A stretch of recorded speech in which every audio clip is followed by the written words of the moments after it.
dia. Olá, meu nome é Tamires, eu sou assistente de marketing aqui na MT Cloud. Nós vamos iniciar o 7º episódio da nossa websérie Telefone Vermelho, segunda temporada. O encontro de hoje ele foi organizado pela MT Cloud, em parceria com a Dell, uma das melhores empresas de computação do mundo. E como convidado especial de hoje, temos a empresa Sirium Technology. Gostaríamos de agradecer a presença de todos e também dos nossos apoiadores, que são a SES para o Rio e a OBR Global. Muito obrigada aos nossos palestrantes, que hoje vão compartilhar seus conhecimentos e suas experiências com a cloud privada. São eles o Célio Moraes, gerente de TI na MT Cloud, Fernando Zangrande, head de operações de data center e nuvem da Sirium Technologies, e José Carlos Lopes, Apex Business Development Manager na Dell. Ao final do bate-papo, nós teremos um tempo para perguntas e respostas. Quem está assistindo pode usar o chat para fazê-las durante o evento. Desejamos um ótimo episódio para todos e eu quero deixar a palavra com você, Célio. Obrigado, Tamires. Bom dia a todo mundo, bom dia, pessoal. Eu sou o Célio. Falando um pouquinho de mim, a minha trajetória na TI começou lá atrás, até para a gente falar de nuvem. Lá atrás a gente tinha lá na época que você não tinha um servidor, né? Você tinha uma máquina montada lá com memória de um fabricante, um HD de outro, você fazia aquele Frankenstein, você botava lá o seu servidor de arquivos. Um tempinho depois você tinha um AD, às vezes você tinha aquela ideia maravilhosa de ter um serviço de e-mail dentro de casa, né? E depois quando você tinha lá o seu quarto, quinto servidor, você trancava eles num quartinho com um ar-condicionado, botava uma plaquinha de CPD e pronto, você tem o setor de TI na empresa, né? Eu sempre trabalhei em empresas que prestam serviço de data center, né? Hoje eu sou o gerente de TI na MT. A MT é uma empresa de soluções de tecnologia que tem 2 data centers, né? A gente tem grandes parceiros de tecnologia, entre eles a Sirium, né, que hospeda um dos nossos data centers, é um Tier 3 aqui em São Cristóvão, no Rio de Janeiro, e todo o nosso parque tecnológico ele é Dell. Né? A gente completa lá a suíte da Dell, sei lá, acho que o teclado que eu estou usando aqui deve ser Dell também. A gente vai fim a fim com tudo. E a ideia hoje é a gente falar de nuvem privada. Eu imagino que as pessoas estejam se imaginando, né, por que a gente vai falar de nuvem privada em 2022? Tá? A gente ouve tanto de nuvem pública, esmerece da coisa, como é que é. Né? E vamos lá, na MT, os nossos clientes, né, como a gente oferece, tem um catálogo grande de opções, a gente tem clientes que são de nuvem pública, que usam estritamente nuvem pública. A gente tem clientes que são híbridos, que usam lá uma nuvem privada, uma nuvem pública, tem um colocation, tem alguma coisinha. E a gente também tem clientes, né, está numa crescente, inclusive, são clientes de nuvem privada, que eles estão partindo para montar a própria nuvem. E por que isso faz sentido? Né? Por que houve essa mudança de mercado? Não é uma mudança ainda propriamente dita, mas tem uma tendência aí de incremento, né, no uso de nuvem privada. O que a gente está vendo? Pegando um dado do Gartner, a gente viu que o Gartner fez uma projeção que até 2025, se eu não me engano, o custo, o investimento em TI das grandes empresas ou das empresas vai ser em ordem de 51% só em nuvem, só estritamente nuvem, seja ela plataforma, infraestrutura, software, nuvem, enfim. Né? Isso tanto nuvens públicas como também nuvens privadas. 51% em 25%. Hoje, em 22, a estimativa deles é da ordem de 41%. Então, a gente está numa crescente aí de investimento em nuvem da ordem de 10%. Pelo menos essa é a expectativa. Quanto que isso vai virar em real, em dólar? Não lembro, muitos dígitos ali que a gente tem, né? E assim, nuvem privada, uma coisa que eu acho que a gente tem que colocar de cara, né? Sei lá, primeiro pensamento de nuvem privada, talvez o pessoal pense lá atrás, lá na época do CPD, que é um virtualizador, seja um Hyper-V, um VMware, conectado em alguma coisinha e eu vou prover máquina virtual. Hoje em dia já não é mais assim, né? A gente tem algumas opções aí no mercado, tanto em software gratuito quanto software pago, de nuvens mais complexas. Né? Certamente não dá para entregar o limite do limite da inovação que a nuvem pública vai te dar. Mas hoje em dia, na nuvem privada, você já tem tecnologia, você já tem software capaz de entregar um container, um balanceador, algumas coisas como serviço, metodologias para você consumir e escalar, dada a devida proporção da nuvem privada, né? Não é aquela escala infinita que a nuvem pública vai te dar, mas você consegue escalabilidade, você consegue opções de pagamento por uso. Então, não é mais, né? Acho que o primeiro papo que a gente tem que ter é que a gente já não pode pensar mais só em maquininha virtual, você tem opções mais avançadas sobre isso, né? Então, isso aí só para a gente introduzir, só para o pessoal manter aqui no webinar, né? Senão o pessoal aí, nuvem privada, valeu, vou embora. Obrigado, muito interessante, amanhã a gente conversa. Então, Fernando, vamos lá. O que você tem para a gente? Vamos lá. Primeiro, deixa eu me apresentar, né? Então, já que você se apresentou, eu vou também me apresentar. Eu sou Fernando Zegrejo, sou responsável, como bem foi falado, pela estratégia nossa de Cloud Edge dentro da Cirium. A Cirium é a transformação do que algum momento lá no passado, e você falou de faz um tempo que eu trabalho, eu estou perdendo os cabelos com o passar do tempo. Então, você vê as minhas fotos, né? Vem perdendo o cabelo. Eles não se tornaram tão brancos, mas eles estão deixando de existir.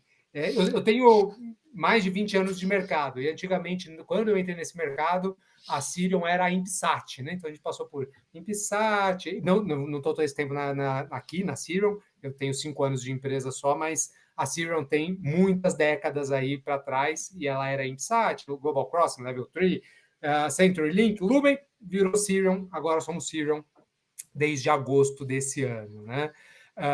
E corroborando um pouco, Célio, do que você comentou, a Cirium, ela tem visto também esse movimento no mercado, né? Olhando para os nossos clientes, nós temos vários clientes que se movimentaram, né? Provavelmente há uns 5 ou 6 anos atrás, a maior parte dos CEOs e CTOs que a gente ia conversar, né? É engraçado porque alguns CEOs entravam nessa cumbuca, né? Na seara de vou para a nuvem pública, né? Às vezes mais pela hype do que qualquer outra coisa. Mas você olha para esse tempo, uns 5, 6 anos atrás, todo mundo estava no Journey to the Cloud, né? Então estava todo mundo migrando, você já tinha ali algumas empresas cloud native, né? Que já nasceram dentro da nuvem e tudo mais, mas você via essa movimentação. E agora, de um ano da pandemia, eu diria, do pós-pico de pandemia, né? Porque até no momento da pandemia ainda teve uma movimentação grande, a gente teve um incremento grande de movimentação dos clientes para a nuvem, e a Cirium, em especial, ela apoia os clientes com uma estratégia nossa, chama Cirium Cloud Analytics, onde a gente faz a intermediação e a revenda das nuvens.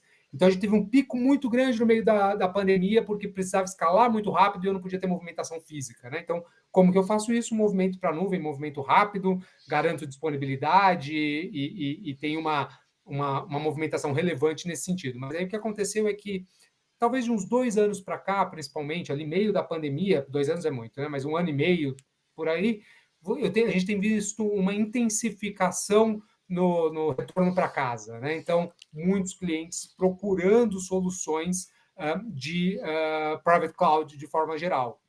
Muito focado por uma questão custo, parcialmente focado por, e aí vale a pena a gente até discutir isso, por ter migrado lift and shift para a nuvem, e aí com essa migração lift and shift se depararam com não tantos benefícios quanto esperavam dentro dessa movimentação, e a modernização de aplicação ter se tornado um processo mais extenso do que o esperado, né? Então, semana passada, eu estava num evento de uma publicação de tecnologia, falando a respeito de tecnologia, e nós estávamos discutindo justamente um cliente banco, segmento financeiro que não é cloud native, né, porque os cloud native já nasceram lá, que estava justamente nessa fase de discussão. Putz, eu fui para a nuvem, não transformei minha aplicação, aquela calculadora que fizeram não me fez sentido, o que eu faço? E aí, no final das contas, eles estão optando por desenvolvo novas aplicações na nuvem pública, até desenvolvo, mas grande parte do meu legado, e principalmente aplicações mais estáveis, aplicações que dependem menos de pico, eu mantenho dentro de casa. Então, o João bem comentou, né, e aí eu vou puxar o gancho para o João, que o workload, o importante é você ter o teu workload no lugar certo, né? Então, é isso. Conhecer o seu workload é difícil, né? E acho que esse é o grande ponto que a gente tem trabalhado com os clientes. Conhecer o workload, até porque hoje surgiu aquele termo, e é onde a Cirium tem trabalhado muito com o edge e o far edge, né? Aonde faz sentido a minha aplicação estar, né? Onde faz sentido o meu dado estar, né? Eu tenho que estar num data center central, eu tenho que estar na nuvem, eu tenho que estar no edge, eu tenho que estar no far edge. O que eu faço? Então, eu puxo para o João para falar um pouquinho sobre isso legal. também. Legal, pessoal. Obrigado. Eu sou o João Carlos, o Joca. Tenho aí quando vocês começam a falar de retrospectiva, eu começo a me preocupar, porque eu acho que eu sou mais Você tem antigo. cabelos brancos, mas eu Então, não vejo sabe cabelo. aquelas ondas mainframe? Mas estão aí, né? Tem o mainframe, right sizing, depois o PC Anywhere, depois a internet, depois a cloud. Eu estive em todas as ondas. Passou Do por bug do mainframe, milênio, né? bug do Lembra? milênio, tudo que você pode imaginar. Não, obrigado, pessoal, aí pelo convite. Sensacional o momento que a gente está tendo aqui. Pegando uma carona com o que o Fernando está mencionando, é isso que a gente tem visto, na verdade, pessoal. Hoje, o leque de ofertas é muito grande. Se nós olharmos todas as ofertas de deployment, de entrega de infraestrutura para rodar as aplicações, o leque é bastante extenso. O que elas têm em comum hoje, cada vez mais, é esse conceito de consumir como serviço, né? Consumption Based Model, CBM, que é o que o Gartner menciona. Dentro desse contexto, a gente pode encarar, claro, as nuvens públicas, sem dúvida alguma, chamados hyperscales, né, como Amazon, Azure, etc. As nuvens privadas dentro de um modelo de pagamento de IaaS, na infraestrutura como serviço. E o que na verdade, tem isso de importante? A gente volta para a questão do workload. Existem workloads que, sem dúvida alguma, fazem total sentido estarem numa nuvem. Vou dar um exemplo muito simples, muito fácil. Um e-commerce de uma rede de varejo de larga escala. Ora, em plena Black Friday, Natal, Dia das Mães, são momentos, os chamados dias festivos, em que você tem a necessidade de uma demanda quase que infinita num curto espaço de tempo. Ora, somente um hyperscale pode dar essa demanda tão instantânea, tão rápida, tão escalável. Por outro lado, como o próprio Fernando mencionou, existem certos workloads que não têm esse comportamento. É um crescimento mais vegetativo. Aí eu vou dar o outro extremo, um sistema de ERP. Ele vai crescer, sim, mas ele vai crescer até de forma previsível, talvez 10% ao ano, 15% ao ano. Será que vale a pena você ter esses custos de hospedagem do IaaS típico, né, numa nuvem pública, sendo que eu posso ter outras ofertas que trazem o dado mais próximo de mim, então resolvo problemas de performance, latência, segurança, principalmente, né, quando nós falamos das aplicações de missão crítica, de proteção contra ransomware. Então, esse estudo contínuo de onde eu vou colocar os meus workloads faz parte do nosso dia a dia. E hoje, sem dúvida alguma, os clientes estão com a faca e o queijo na mão, porque as ofertas são enormes, muito interessantes, e eu ouvi recentemente de um CIO que ele falou o seguinte: olha, eu gosto de explorar o DNA de cada nuvem. Existe nuvem que é melhor em colaboração, existe nuvem que é melhor em analytics, tem nuvem que é melhor em escalabilidade de e-commerce, e existe aquilo que eu quero deixar dentro de casa, que eu entendo que a nuvem dentro de casa também é uma nuvem. Então, ele compõe o asset dele, dos workloads, em função do DNA que cada nuvem entrega de melhor para ele.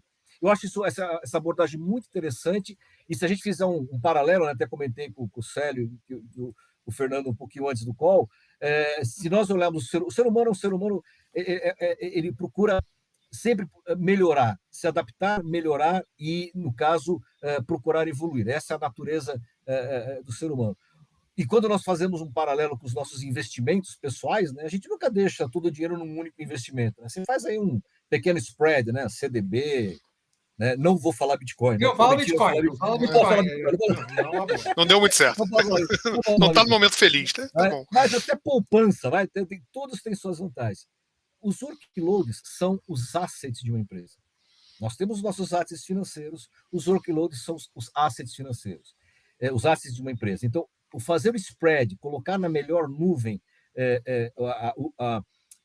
o Gartner chama isso de uma arquitetura mesh, né, onde você tem tudo junto e misturado, os vários tipos de nuvem, on-premise, colocation, nuvem pública, tudo integrado. Nós, na Dell, chamamos de ecossistema de nuvens, mas o conceito é exatamente o mesmo. E a grande mensagem é como migrar, e aqueles que já estão nesse processo de cloud only, porque é isso que acaba acontecendo, né? Você fala cloud first, mas acaba se tornando cloud only, né? Como sair de cloud first ou cloud only para um modelo cloud smart? Seja inteligente, use o melhor de cada nuvem. Essa é uma discussão muito bacana. Vários clientes estão nesse processo agora. Nós somos muito abordados por clientes que querem fazer uma repatriação, não de tudo, Isso não vai acontecer. Novamente, o ser humano e a natureza buscam um equilíbrio. Sempre o radicalismo não é a melhor solução. O equilíbrio mostra sempre muito a melhor solução, que é equilibrar exatamente onde eu vou colocar o meu workload, né? Respondendo às perguntas de risco, retorno rápido, facilidade de manutenção, proteção e segurança, que eu acho que é um tema muito importante que tem que ser abordado. E uma coisa que eu acho que vale a pena a gente discutir, se possível, até nessa sessão. Quando a gente vai para as nuvens públicas e você explora as chamadas APIs densas, né? Eu vou dar nomes, né? Por exemplo, Function as a Service, Serverless Computing, que são essas técnicas mais modernas de programação e paradigma computacional. São excelentes, resolvem uma série de desafios, escalabilidade, por exemplo, reduz um pouco o custo, porque você não precisa criar uma máquina virtual, você usa uma função, digamos assim, porém cria complexidade. Cria complexidade na medição de custo, por isso que existe o FinOps, né? O FinOps vem, em parte, para essa complexidade, né? Mas cria uma dependência tecnológica que tem um certo risco, sim, que é o chamado vendor lock-in. Quanto mais eu programo densamente com as APIs, maior o meu vendor lock-in, difícil sair daquela aplicação da nuvem A para a nuvem B. Não tem nada de errado quanto a isso, é só uma escolha de estratégia. A estratégia vai se englobar isso daí. Como balancear isso é que é o grande papel de todos nós. E se me permite complementar, Joca, perdão, só para falar. Não, por favor, agora. Uma coisa que as empresas eventualmente, ou as pessoas, né, porque as empresas é um pouco. As pessoas que estão nas empresas e tomam essas decisões, porque em última análise é isso que acontece, as pessoas esquecem que o perfil de quem consome e de quem vai tomar a decisão, seja numa arquitetura mais tradicional, com servidor, seja ou com uma estrutura serverless, por exemplo, é diferente. E isso acarreta consequências operacionais e de segurança que muitas vezes não estão sob controle. Por exemplo, o time de desenvolvimento começar a desenvolver e fazer release de novas aplicações serverless que não tem ninguém olhando ali, entre aspas, e você não ter uma governança de segurança clara. E quando você começa a colocar os ambientes para se conversarem, né? E acho que talvez esse seja um dos pontos que eu mais tenho ouvido dos nossos clientes que tentam adotar uma arquitetura multinuvem.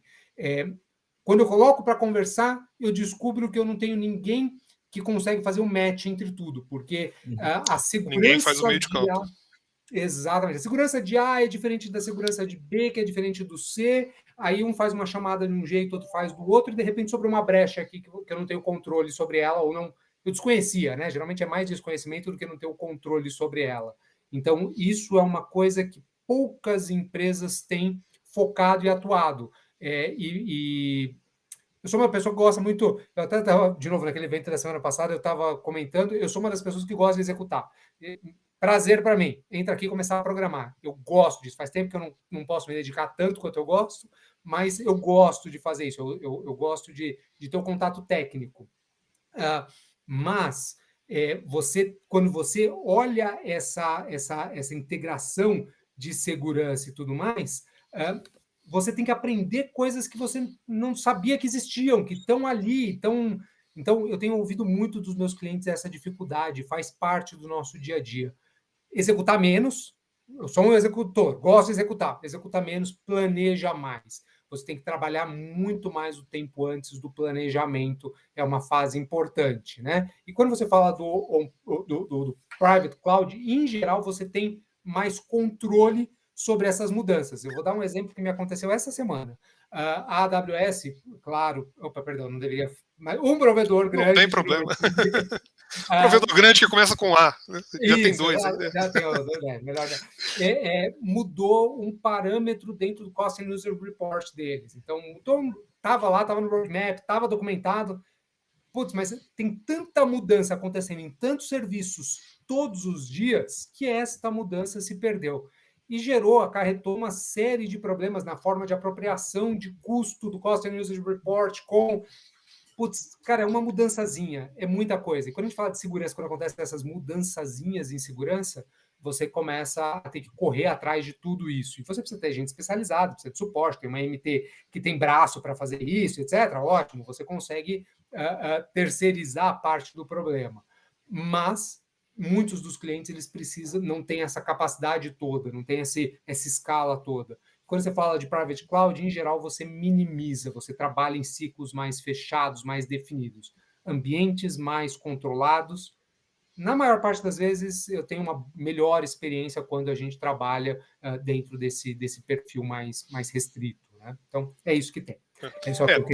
Pegando um gancho aí da questão da dependência tecnológica, eu acho que isso é um fator preocupante, né? Porque é muito interessante para o vendor ele te trazer tecnologias e códigos muito específicos a ele, porque ele vai te oferecer uma entrada muito fácil, em teoria, e você vai ali, vai entrando, e se por algum motivo, como por exemplo, houve uma mudança, e essa mudança pode ser, cara, esse serviço aqui vai ser descontinuado e é isso.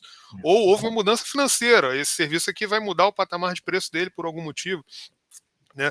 Isso para uma empresa é muito complicado, porque se você resolver que eu queria sair da nuvem A para a nuvem B, e você está completamente naquela nuvem, a adaptação ela vai ser muito difícil. Certamente você tem produtos muito similares para todas elas, né? Talvez, novamente, a inovação da inovação tenha só uma, um mês depois já tem na outra, não tem problema. Mas quando você vai adaptar imagina adaptar o código inteiro, né, para uma outra nuvem, isso é complicado. Então eu também... Posso fazer só um parênteses a respeito disso, porque eu tenho um caso muito interessante que me aconteceu também recentemente. Eu tinha um cliente que usava uma solução de CDN num provedor de nuvem e fez um contrato de volume por um período determinado. Estava chegando ali no final, ele falou, precisamos negociar tal, e vem pela mudança financeira, né? Chegou um mês antes de finalizar o contrato, a nuvem chegou e falou assim, não, o volume que você está tendo, que era interessante para mim, virou meu padrão, eu não vou fazer um novo contrato de volume. Ou você dobra de volume, eu falo, você não tem controle para dobrar o volume, porque eu não tenho demanda, ou a gente não vai renovar o contrato de desconto de volume com vocês. E aí então você vai cair o tier e conviva com isso. Paga mais, acabou, exatamente. E aí esse tipo de loquinha é muito complicado. Eu acho que vou mudar de nuvem. De repente ele descobriu que toda a aplicação dele dependia de algumas APIs que ele não conseguia mudar. E assim, eram centenas, se não milhares de linhas de código que ele tinha que refazer para deixar essa dependência. Resumo da ópera. Eles estão no momento de migração, porque eles descobriram que eles não podem ser tão dependentes, então eles têm que ter uma... Mas a previsão são 6 meses para sair, com custo estourado, não tem fora de orçamento. E da equipe, né? Será que a equipe dele está tão bem preparada para gerenciar, como você bem falou, fazer a parte de segurança, até se adaptar a código novo? É complicado. Mas acho que o João ia completar alguma coisa. Quantas variáveis nós estamos falando que são todas estratégicas. E o Gartner fala muito isso. Uma estratégia de cloud não é uma execução de cloud. Não é ir para cloud, não é uma estratégia. Estratégia é esse planejamento que você está falando, Fernando. E é interessante que quais as palavras que eu ouvi aqui pensando, os trend topics aqui que nós acabamos de conversar. Primeiro, segurança.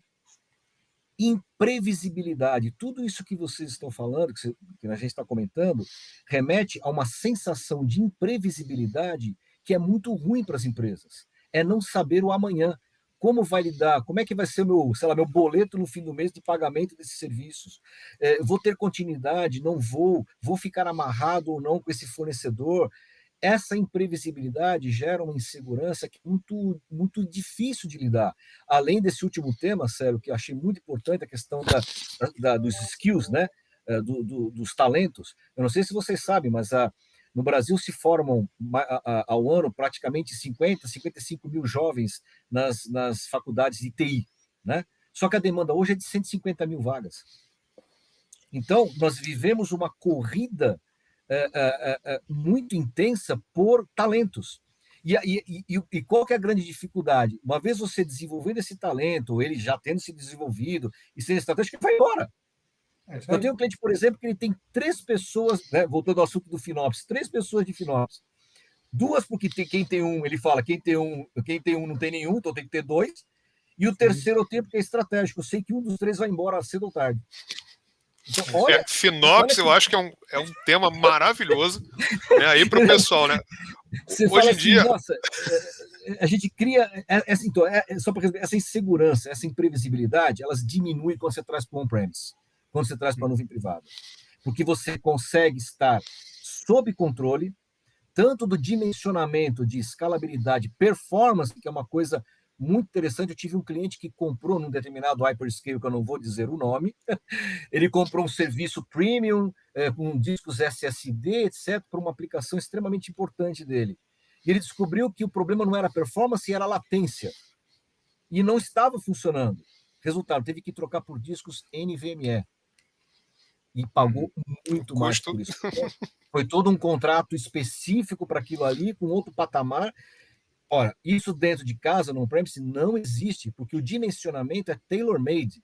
Você, seja ele qual for, né? A Dell trabalha muito bem isso com a nossa oferta Apex, sem dúvida alguma, mas generalizando, você tem o controle sobre o dimensionamento, o sizing, o que é esperado, inclusive do ponto de vista de crescimento. Claro, de novo, não é para 100% das aplicações, são para aquelas que fazem sentido, missão crítica, baixa latência, alta performance, assim por diante. Né? E até porque controle 100% não existe, ou previsibilidade 100%, vide a pandemia, né? Então, e às vezes até é importante você não ter tanta estabilidade dependendo da solução. Como você bem comentou, eu tenho um e-commerce. Não adianta eu ter uma... Eu venho da época de e-commerce de muito tempo. Eu vou contar uma outra história que não é de e-commerce. É e-commerce, mas não é Black Friday. Eu lembro, eu trabalhava numa outra empresa, não importa qual no momento, e aí a Madonna veio fazer show no Brasil, um mega show. Sim, era Maracanã, sei lá. E aí, na época, não tinha sistemas de venda. Antigamente você vendia presencial. E eu lembro que a gente participou, uma empresa, um cliente nosso, queria fazer a venda via internet. Então, era 100% online. Não tinha essa coisa de fila virtual que hoje em dia eles colocam, não tinha nada disso. Não era tão fácil. Muito menos nuvem.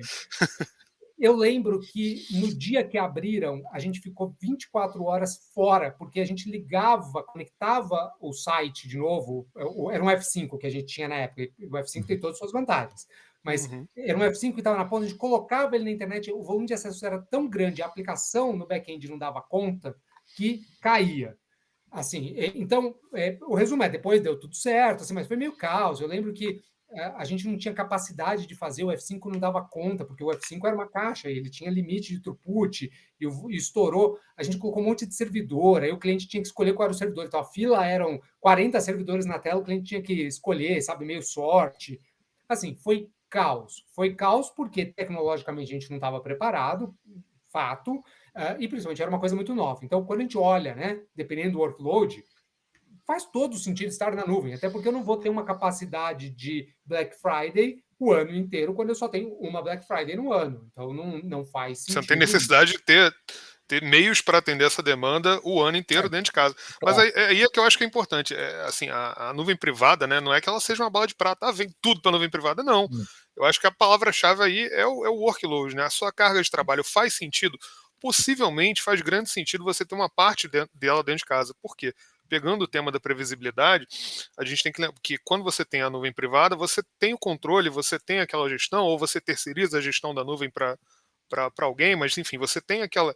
Você é previsível o seu custo, ele está ali fixo, né? E ele pode ser, hoje em dia, né, novamente, esquece aquela história de comprei um bando de máquina e instalei um VMware. Hoje em dia você tem mês, a Dell entrega mês, você pagar pelo seu consumo. Né, você não precisa mais ficar alocado. É óbvio, né? A gente já teve em cliente que o gestor de TI dele falou: pô, mas a minha equipe aqui, ela não quer privado. Ele queria muito privado, mas a equipe era muito resistente, porque a equipe quer ter a capacidade de subir 10 mil máquinas num clique. Falei, pô, legal, mas... Quando que você vai ter isso, né? Quando que você vai precisar de 10 mil máquinas? Hoje em dia você usa 3. Né? Então, assim, tem que fazer sentido. Eu acho que vale ter uma escala. E, novamente, a previsibilidade de custo, né, a maioria das nuvens públicas aí, elas são atreladas ao dólar, né? Você está num momento com muita variação. Mas eu queria, assim, eu acho que é um tema muito legal, o profissional do FinOps. Né? O que é esse cara? Hoje em dia, a previsibilidade, novamente, é uma palavra importante, mas a complexidade, né? As nuvens públicas hoje em dia, as gigantes públicas, né? Elas oferecem muitas opções. Se você pegar um armazenamento de objeto, lá daquele do mais conhecido, o armazenamento de objeto, você tem, sei lá, 7, 8 tiers diferentes ali, cada um com as suas vantagens e desvantagens, e cada um com o seu preço. Então, assim, ficou tão complexo né, óbvio, existem consultorias para redução de custo. E aí você tem casos aí como o do João, né? Você tem, talvez, né, dependendo da sua demanda, faça sentido você ter um profissional para redução de custo fixo na sua empresa, que é o tal do FinOps. Aí acho que o João tem uma frase maravilhosa, né? Assim, resolvemos um problema que a gente não tinha. Não, na verdade é isso mesmo. E eu faço muito dois comparativos. Assim, o primeiro, na verdade, essa questão da alocação na nuvem. Né? Nas nuvens, normalmente, você paga pelo que é alocado, né? Se você falar de uma máquina virtual. Né? Então, você aloca lá. Na verdade, não é nem você, né? Vem da demanda do negócio. Né? Então, marketing, vendas. Olha, precisamos de uma aplicação aqui, e a gente já viu aqui, falamos com o fornecedor, precisa de 64 GB de memória, 16 vCPUs. Você levanta essa máquina virtual para mim. Bom, primeiro, que a gente sabe que não é bem assim. Raramente vai precisar dos 64 GB, raramente vai usar os 16 vCPUs. Mas é solicitado, TI tem que responder rapidamente e vai levantar a máquina. Se você levar isso em consideração para 200, 300, 500 máquinas virtuais e colocar tudo isso na nuvem, o que vai acontecer? Você vai estar sempre pagando pelo topo, quando na verdade você está usando muito menos do que isso. Essa é uma diferença muito grande. Você paga pelo alocado ou você paga pelo que você usa realmente? Aqui, só fazer uma propaganda de ideia, né? No nosso Apex, a gente usa a telemetria das máquinas e mede com acuracidade o consumo de memória RAM realmente do ambiente, por exemplo, vSphere. Né? Então, a gente consegue medir isso e consegue dizer, olha, essas máquinas virtuais, no dia a dia, estão consumindo tanto de memória, nós tiramos uma média diária daquela memória e, no final do mês, a média dos 30 dias. Ou seja, pagando sempre pela média, uma coisa que é medida pela telemetria das máquinas. Isso é muito mais acurado e significa pagar por uso real e não pagar pelo alocado.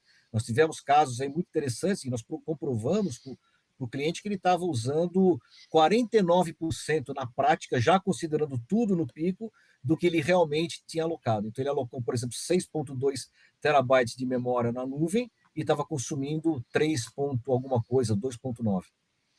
Isso, assim, você imagina um custo desse mensal num contrato de 3 anos. É um dinheiro, é um bom dinheiro. Né? É um investimento que você poderia estar usando para outra parte da empresa. Né? Exato. Na nuvem privada você consegue controlar isso, entendeu? Exato. E vem muito da arquitetura da aplicação, no final das contas, que falando de FinOps, né, trazendo essa... Né, o problema do FinOps é que ele é FinOps, né? Ele é financeiro. Ele não é o lado de desenvolvimento. Talvez ele não se preocupe com o desempenho, né? Ele corte apenas o financeiro. Exatamente. E aí, quando a gente olha o lado do FinOps, a gente tem uma disciplina, olhando aqui, a Sirion tem uma disciplina de FinOps, tem a figura do Technical Manager e tudo mais, tem isso feito.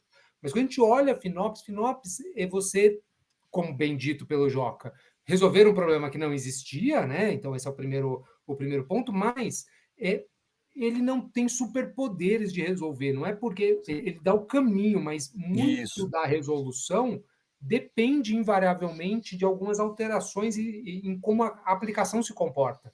Então, vou dar um exemplo simples. Solução básica de FinOps. Desliga a máquina fora do horário de uso, certo? Ou reduz a capacidade, etc. Aí você vai lá para a aplicação que é amarrada dentro de um ID dentro do servidor, que não consegue subir ou que tem uma dependência que não consegue desligar. A quantidade de casos que eu ouço de clientes que, putz, perfeita a estratégia, mas eu não consigo desligar. Aí vai para o outro lado do FinOps, né? Então eu vou me comprometer, já que eu não desligo, vou me comprometer com volume. Vai lá e faz a bendita da reserva de instância. Aí passa-se 6 meses, né? Faz aquela reserva de 3 anos, né? Toda pré-paga, né? Para ter certeza.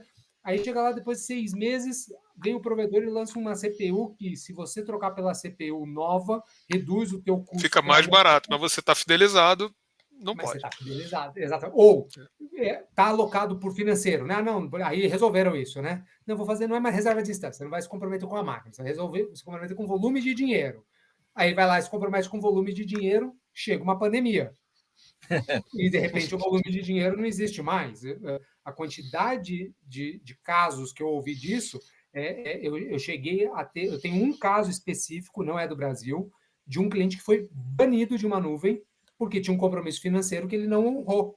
Então, ele tem processo judicial, ele está banido daquela nuvem, ele não pode usar, porque chegou a pandemia e o negócio dele deixou de existir, não é? E a nuvem falou, não, você tem um compromisso financeiro, você se aproveitou antes, agora você tem que... A gente está casado junto.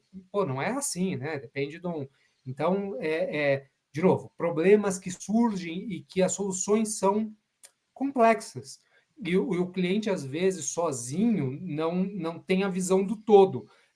O próximo passo, né, tudo isso, né, estou falando do básico. Aí vem para os programas de aceleração. Então, cada nuvem tem os seus programas de aceleração, de migração, de adoção de uma determinada tecnologia e assim por diante. Então, aí eu, vou fazer um programa de aceleração. Quais são os requisitos? Como eu faço? Qual é o benefício que eu vou trazer? Quais são os penalties? Muitas das vezes o cliente dentro de casa não tem nem a visibilidade, até porque muito do conhecimento tácito, muito da experiência da equipe. A equipe, às vezes, não tem a experiência com vários projetos e como fazer isso, né? Então, de novo, trazendo pela complexidade, esse é o momento em que muitas vezes a gente para e fala, cliente, essa característica de workload que você tem não vai para a nuvem, porque você vai cada vez se enrolar mais, claro que não com esses termos, né? Mas você vai cada vez se enrolar mais e se comprometer com alguma coisa que no médio e longo prazo não faz sentido para o seu negócio.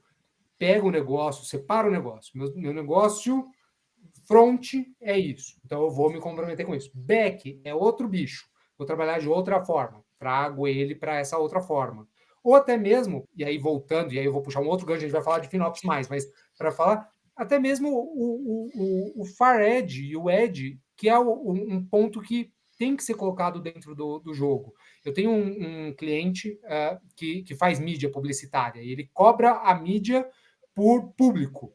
Então, ele tem no primeiro momento, ele cobrava, e aí o prejuízo era dele, né? Ele cobrava um valor diferente pelo público, ele tem uma câmera junto com aqueles telões digitais, né? Elevador, essas coisas.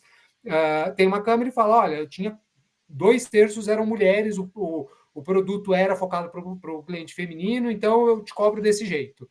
E aí ele descobriu que ele perdia, quando ele começou a fazer isso, ele começou a perder dinheiro. Então, o que ele fez? Ele inverteu o jogo. Ele identifica e põe a propaganda certa na sequência. Né? Então, ele sabe qual é o tempo que a propaganda está passando, vê quem está no elevador, a próxima propaganda é para o público que está no elevador e assim ele consegue cobrar mais. Resumidamente, é isso. Ele tentou começar a fazer isso pela nuvem. Não deu certo, porque o tempo de latência, coloca isso em Virgínia, tempo de latência, processar, identificar, fazer o reconhecimento, voltar, a pessoa já saiu do elevador. Isso tem que estar no Far Edge, ele tem que estar o processamento na ponta, né?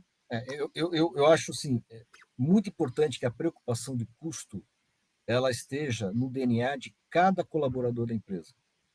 Ela nasce com quem está desenvolvendo software. E isso é muito difícil de você incutir nos desenvolvedores. Eu sei porque eu fui desenvolvedor também há muito tempo. O desenvolvedor quer, de uma forma elegante, resolver um problema. Se você traçar um paralelo com a indústria automotiva, quando se cria um produto na indústria automotiva, existe uma engenharia de custo que trabalha desde o embrião do produto.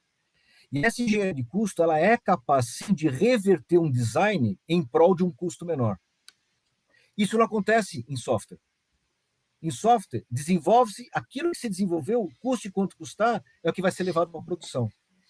Então, eu acho que essa preocupação de o custo tem que estar na cabeça de cada um, tem que estar no desenvolvimento da aplicação. Eventualmente, você vai, a hora de desenvolver, falar, por que eu vou desenvolver usando, sim, uma forma elegante, Python, containers, Function as a Service, mas essa aplicação precisa disso? Vou trazer para outra coisa mais simples de desenvolvimento que vai custar menos. Então, talvez parte do papel do FinOps, aí, não sei se eles cumprem esse papel hoje, mas é trazer essa consciência de custo no nascedouro dos produtos, no nascedouro das aplicações, e não depois que elas foram criadas. Eu acho que essa é uma discussão que internamente faz parte também da estratégia. Eu acho que o que a gente está falando basicamente, então, assim, tudo faz parte de estratégia, tudo envolve planejamento, né? A aplicação tem que ser planejada. Né? Um exemplo que me veio à cabeça aqui, não adianta você fazer uma aplicação que vai fazer um cálculo lá da previsão de tempo e ela te entregar a previsão de tempo de ontem. Né? Não pode, não vai ter muita utilidade. Né? E ela também não pode custar o suficiente para você fazer a previsão de tempo do ano inteiro. Então, assim, desmistificando algumas coisas, né? A nuvem privada, você tem aí o modelo de... Você pode ter uma nuvem privada, desde que com gestão, com software, com etc., com apoio, né? Às vezes o apoio não precisa ser dentro da empresa, a sua empresa não precisa ter a equipe de TI só para nuvem. Você pode terceirizar essa parte. Assim como lá na época do CPD, a gente brigava muito, cara, você não precisa hospedar isso dentro de casa. Você pode ter um servidor, você pode hospedar isso em um data center para não ter aquela preocupação com elétrica, com refrigeração, com segurança. E aí o que me vem, assim, por que a nuvem privada não acabou e certamente não vai acabar? Porque você tem alguns setores aí que você tem regras de compliance, né? Você pega, sei lá, um banco grande, o Bradesco, acho que é o Bradesco que tem um Tier 4 em algum lugar de São Paulo, não é? Ele tem um data center enorme porque ele sabe a demanda dele, certamente ele usa a nuvem como uma escala, né? Mas ele tem aquela demanda concentrada ali que faz sentido financeiro para ele, fora o que ele tem que atender de norma lá, que, né, não tem como fugir. Então, assim, eu acho que nuvem privada certamente não é a bala de prata, mas você planejar, ter lá acho que usar o melhor de cada um, né? Eu acho que é um caminho legal. Isso é um gancho importante, porque, de novo, volta para aquele cloud first, né, que a gente tinha, né? Então, estava muito incrustado na cabeça, né? Todo mundo, eu preciso sempre para a nuvem porque é mais barato, é melhor. Agora a gente tem clareza disso. Por uma parte faz sentido, para outra. Serviço de e-mail, você falou, né? Eu colocava aquele servidor montado na Santa Efigênia, né? No caso, você está no Rio, não é na Santa Efigênia, mas aqui em São Paulo vai na Santa Efigênia, monta o servidor e tal, e coloca um serviço de e-mail dentro de casa. Putz, era o inferno na Terra, né? Era o pior desastre do mundo, era gerenciar um servidor de e-mail dentro de casa. Nossa. Hoje é meio que ponto pacífico de todo mundo de que e-mail é nuvem, não tem. Eu, pelo menos, não vejo mais. Eu ainda tenho um ou outro cliente que tem alguma coisa on-premises, mas mais legado, mas eu, pelo menos há uns 5 anos, eu não lembro de ter tido um projeto de serviço de e-mail dentro de casa, porque faz sentido. Então, voltando, né? Então, você tem que ter esse equilíbrio, mas agora que você sabe, né? Você experimentou e você sabe o que funciona e o que não funciona, revisitar, olhar para dentro de casa, trazer o que faz sentido de aplicação, não trazer, não necessariamente sair desenvolvendo na nuvem, porque o cloud first é perigoso, perigoso no sentido de que você se compromete antes de saber o resultado da tua aplicação. Então, às vezes faz sentido, mas muitas das vezes só estar na nuvem por estar, porque é uma aplicação nova, não vai fazer sentido. Então, é isso que tem que ser muito avaliado. Eu acho que, assim, em última instância, né, só para comprovar tudo isso que a gente está falando, da importância desse modelo híbrido, né, que os próprios hyperscales fazem o movimento contrário. Eles também têm as suas ofertas de validated designs ou até mesmo de hardware para colocar no on-premise, estendendo a nuvem para dentro do data center.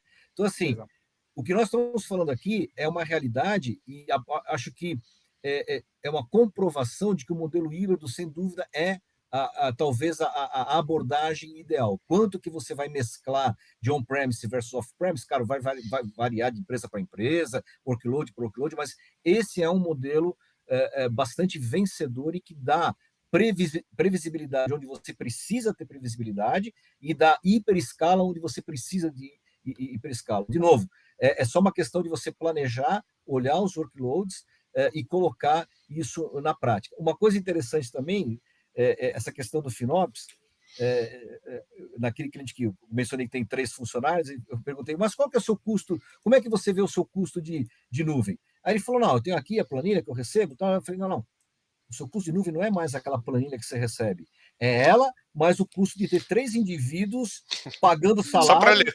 Justo, a parte trabalhista, e se você tivesse um modelo que é de consumo, mas que tivesse 2 ou 3 métricas apenas, que uma simples linha te desse tudo que você precisa de informação, e você não precisasse de FinOps. Então, para pensar. Agora, o seu custo de nuvem não é mais somente o que você gasta na nuvem, mas também são esses recursos que você não precisava, agora precisa ter e te custa sim. É headcount que você está gastando. Não, e o pessoal da contabilidade também, porque tem aquele imposto que você tem que recolher se usar coisa fora do Brasil, né? E o Fernando pegou um exemplo também, a gente também teve um cliente que queria um cenário parecido, né? Ele queria um reconhecimento facial na catraca, né? Pô, que ideia maravilhosa, super legal. E ele queria colocar em Virgínia. E, cara, então... Se tiver, filho, um domingo de sol, será que é uma boa ideia? Talvez não seja uma boa ideia. Exatamente. Tem que fazer sentido, né? Esse é o tipo de coisa, cara, vamos processar isso dentro de casa, vai ser melhor, né? Porque vamos pensar, problema bobo, caiu a internet, ninguém entra mais do clube, complicou um pouco. Recentemente, não sei se vocês viram, agora na abertura da Copa, as catracas estavam com problema, e o problema era problema de conectividade e latência de tempo de resposta da leitura dos bilhetes. A causa raiz era isso, né? E justamente porque fazia sentido você estar dentro de um estádio que vai entrar milhares de pessoas, você ter a capacidade de processamento no Far Edge, porque o bilhete é só daquele lugar, as pessoas estão naquele lugar, não faz sentido você centralizar essa informação. E tem algumas otimizações que a gente consegue dentro do on-premise que eventualmente não consegue nas nuvens, né? Eu vou dar um exemplo. Desduplicação e compressão de dados nativo. Isso é uma coisa que praticamente qualquer sistema de storage hoje no mercado tem, né? Então você pode ter isso de qualquer fabricante. É uma vantagem? Se eu tenho um sistema que me faz dedupe e compressão de 4:1 e eu consigo colocar 400 terabytes em 100 terabytes físico, eu não vou conseguir isso na nuvem. Então, assim, na nuvem você corre aquele pior, né? Você vai ter que transmitir 400 para armazenar 100. Faz sentido? Olha que interessante. Na nuvem pública, eu perco algumas características de serviço de dados, para dar um exemplo, que eu tenho no mundo enterprise, no mundo on-premise, que não foram levados para a nuvem. Né? A Delta, num esforço muito interessante, chamado Projeto Alpine, né? Que é levar justamente esses serviços de storage para as nuvens, né? Exatamente como se eu pegasse cada um dos nossos hardwares e criasse uma versão software only rodando nas nuvens. É um projeto isso, já fizemos lançamentos nesse sentido, mas é para levar para as nuvens algo que hoje não existe. Exatamente isso, serviços de dados como dedupe e compressão, otimizações que não necessariamente são nativas das nuvens, e para você conseguir, você vai pagar mais ainda, né? Para poder conseguir. Então, acho que isso é interessante. De novo, o equilíbrio é fundamental. Escolher por workload, sem dúvida alguma, faz todo sentido. Todos esses modelos remetem a uma raiz única, que é modelos baseados em consumo. Então, do ponto de vista operacional e financeiro, já que nuvem não é um lugar, não é um data center, não é um destino, mas é um modelo operacional, financeiro e tecnológico, e isso é pervasivo em vários cenários. Eu acho que se a gente remeter a isso como parte do embrião da estratégia, você vai conseguir escolher os vários caminhos e tê-los simultaneamente dentro do seu portfólio, né? Tecnológico e de aplicações e de operações. Né? E tem um ponto, você comentou de nuvem, né? Velocidade de decisão, muito cuidado entre velocidade e execução propriamente dita, porque não é porque você precisa tomar decisões rápidas que você tem que tomar sem o devido planejamento.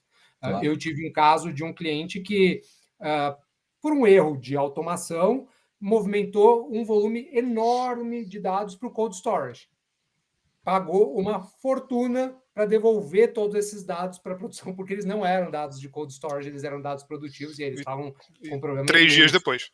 3 dias depois, exatamente. Então, impacto operacional. Então, isso é uma coisa também que mudou, né? E mesmo no on-premises acabam mudando. Nossas decisões estão muito mais rápidas e as consequências junto. Sabe, aproveitando esse gancho, uma alternativa tecnológica que é mais um tipo de nuvem é a nuvem adjacente. Na nuvem adjacente, os dados ficam dentro do colocation, dentro de um data center, não vou citar nomes aqui, mas esse mesmo provedor de data center e colocation, ele tem serviços de alta velocidade, ductos de alta velocidade e baixa latência com os grandes providers. Então, você pode sim deixar os dados residentes no colocation, ou seja, no seu controle, e as instâncias de execução ou de compute rodando, por exemplo, em qualquer nuvem.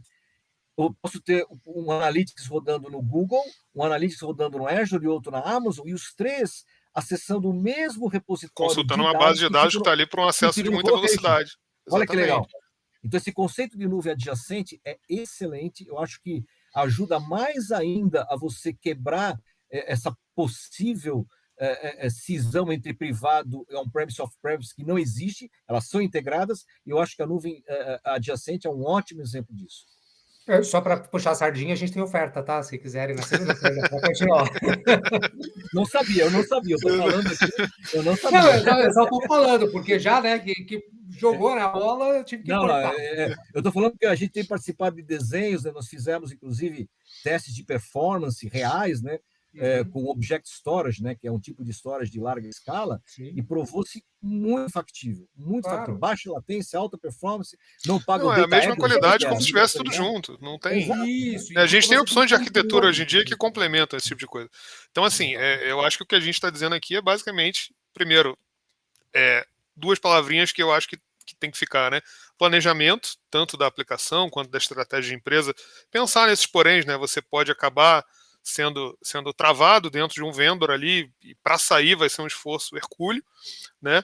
E fora a parte financeira, né? Que é aquela maravilhosa FinOps, né? Que é sempre um desafio divertido. E eu acho que principalmente pensar na carga, né? No workload. Eu acho que você tem opções. A nuvem privada, novamente, pessoal, você fala nuvem privada, eu acho que vem na cabeça o quartinho escondido dentro da empresa. É. Não precisa ser mais assim. Né? Você pode ter um link de alta velocidade para um data center, por exemplo. Sim. Você pode Não, hospedar essas coisas de data center com tecnologia de pagar pelo consumo, com oferta de exato. serviço, que, né, não há mais máquina virtual. Você tem opções. A tecnologia mudou muito, né? Então, quando a gente fala de comunicação, etc., infelizmente a distância entre São Paulo e Virgínia continua a mesma. Então, a gente continua tendo um pequeno problema A físico. A velocidade da luz se mantém, né, cara? É Exato. absurdo isso. Mas, tirando esse fato, a gente tem hoje grandes evoluções tecnológicas, né? Então, efetivamente, a gente está cada vez se aproximando mais de uma barreira ou de um limiar para baixo que é quase intransponível, né? Digo quase intransponível porque nunca se sabe, né? Tem muitas... Daqui a pouquinho a gente descobre alguma coisa, né? E Exatamente, melhora mas isso. hoje, com as tecnologias vigentes, está muito, muito bem resolvido, né, essa questão. Bacana. Legal. É isso. Aí eu acho que agora tá. Diga, não, continua. Acho que agora Não, é alguém eu acho que a Tamires ia trazer umas perguntas aí pra gente. Tá bom. Oi, pessoal, tudo bem? Voltei. O papo tá ótimo, mas infelizmente nós estamos próximos do encerramento, tá bom? Para finalizar o nosso evento de hoje, eu tenho aqui uma pergunta que eu acho que serve para todos os participantes, que é: eu devo abandonar a nuvem pública e migrar para a nuvem privada? Depende, é uma resposta maravilhosa que todo mundo adora dar. Acho que deixa eu começar então. Eu acho que depende, realmente depende. Depende do seu workload, basicamente, que a gente falou, né? Pode até fazer sentido, tá? Não é impossível esse tipo de cenário. Pode fazer sentido financeiro, sentido com a tua carga de trabalho, se você já tem um parque investido, ou se faz mais sentido você terceirizar isso, contratar um servidor e colocar num data center. Eu acho que depende. Só para ficar em cima do muro. Só para um complemento só nessa resposta, hoje eu não vejo, eu não conheço clientes que sejam... eu conheço os Cloud Native, eu não conheço os on-premises, pure on-premises. Pure on-premises eu não vejo. Então, sendo bem objetivo, acho que não faz... eu não vejo formas de você colocar dentro de casa on-premises alguns serviços e que faça sentido estar 100%. Eu citei o exemplo do e-mail porque... E-mail, isso que eu falo, e-mail, pelo amor de Deus, não. Não faça isso, né? É o maior erro que você pode cometer, né? Você como administrador de TI, né? Vamos deixar isso bem claro, né? Então, é isso. Eu não vejo forma de você trazer para dentro de casa alguns serviços que efetivamente eles são feitos para rodar na nuvem, né? Eu posso eventualmente montar uma mecânica dentro de casa para dar manutenção em todo o meu veículo? Pode. Vai fazer sentido? Não sei, talvez não faça. Se você for um colecionador, né, talvez até faça. Então, é isso. Eu não vejo o futuro de médio e longo prazo você 100% on-premises. Mas também eu não vejo isso, talvez... Eu comecei a trabalhar com nuvem em 2007. Não tinha 2007. Faz um pouco de tempo. E eu lembro que naquele momento, e logo um pouco depois para frente, havia a disseminação de que nuvem é o futuro, e todo mundo, essa coisa de mainframe, cara, mainframe vai deixar de existir. Essa coisa de servidor, colocation, data center, cara, por que vocês estão construindo data center? Eu lembro que eu ouvi um investidor na época falando assim, vocês estão construindo um data center novo, mas por quê? A nuvem é que vai assumir essa função, né? Fast forward, faltou data center, né? Mas não vamos falar sobre isso. Então, eu também não vejo, naquela época falava-se que todo mundo vai para a nuvem, e só nuvem. Eu não vejo nenhum cliente que consiga efetivamente ser 100% nuvem. Invariavelmente, todo mundo que teve esta experiência tem um ou outro pênalti em que não faz sentido estar nas nuvens hyperscalers, né? Faz sentido você montar, faz sentido você ter uma camada. O Joca comentou bem, né? Você vai para os provedores têm soluções em que você coloca o software no meio do caminho, você tem um barramento único, você consegue orquestrar as nuvens com a mesma experiência, on-premises e off-premises. Faz sentido, isso sim, faz sentido. Agora, manter tudo na nuvem, também não. Então, nem tanto ao céu, nem tanto à terra, eu vejo meio do caminho ali também, né? Vai lá, Joca. Não, eu acho isso mesmo. De novo, é o equilíbrio, né? E a história da humanidade se repete, né?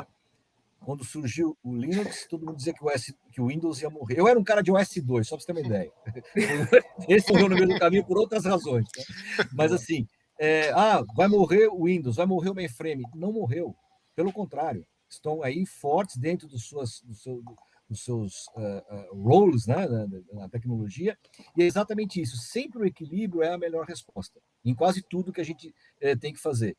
E a gente tem visto até movimentos interessantes, empresas que começaram como startups na nuvem e, por razões até de segurança, uma parte está trazendo para um on-premise num colocation.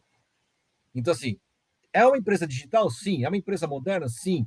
Mas ela entendeu em algum momento do tempo que havia um pedaço do risco que não valeria a pena deixar na nuvem. Trouxe para o on-premise. Então, isso é interessante. De novo, os workloads é que vão nos direcionar, a estratégia tem que contemplar isso e, acima de tudo, as ofertas estão aí. O cliente hoje, eu costumo dizer, tem a faca e o queijo na mão para tomar várias desses caminhos simultaneamente com boas ofertas no mercado, sem dúvida alguma. Tá. Tem outra pergunta aqui, como posso trazer a escalabilidade da nuvem pública para a nuvem privada? Podem ficar à vontade para responder. Tá. Eu posso começar. A escalabilidade, de uma maneira geral, a mesma escalabilidade é praticamente impossível para dentro do on-premise. De novo, a escalabilidade, a pujança, você entra nesses data centers dos grandes provedores, o farm de servers que eles têm é absolutamente gigantesco. O que se faz é, dado específicos workloads, você dimensionar aquilo que é necessário. E dentro desse modelo, você pode desenhar uma solução que tem uma capacidade reservada, tem uma capacidade elástica, tal como a nuvem, dentro dos parâmetros previsíveis de crescimento, para que você não tenha que colocar nenhum tipo de upgrade de hardware, nada disso. Então, se for necessário, claro, é possível você colocar mais hardware e crescer.